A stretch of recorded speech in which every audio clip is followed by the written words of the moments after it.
I think very often our board members would say, well, do we have a value, because they come in quite infrequently.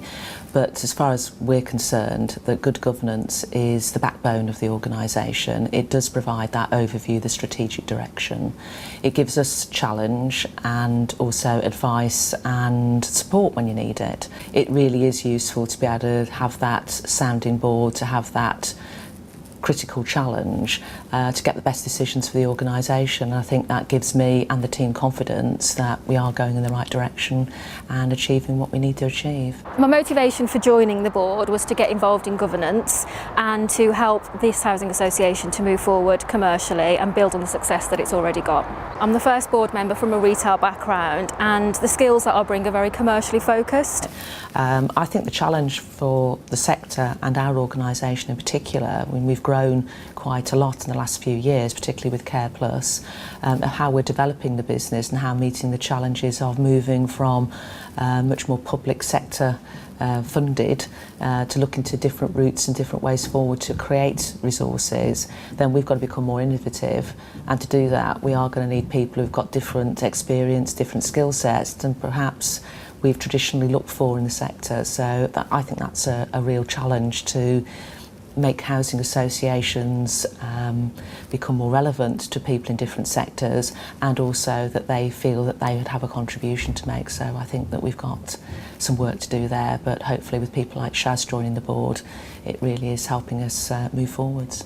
I head up a marketing function, so that will help Housing Plus to really think about how we market ourselves, particularly in this new digital age, because tenants and customers will be thinking differently about how they engage with housing associations, and my experience in digital marketing, PR and buying will help to all bring that together within our focus and priorities for the coming year. But for me, our longer serving board members have also grown with the organisation. They've shown commitment to learn and to develop, and one of our values is learning.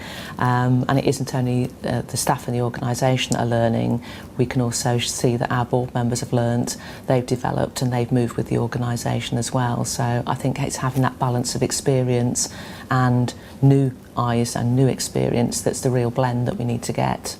Make sure that our board is a great team. Housing was something that interested me.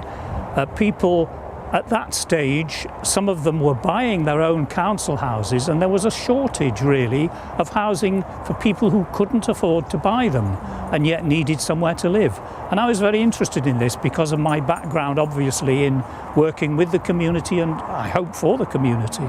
While we need to be a business-related organisation, we need to be run professionally. At the same time, we need to show the compassion and the understanding of people that goes with a traditional housing association movement. And it's very important that that relationship between staff and board member is kept vibrant and is based on trust. That trust has always been there, and that's, I think, a really, really important element of any successful housing association.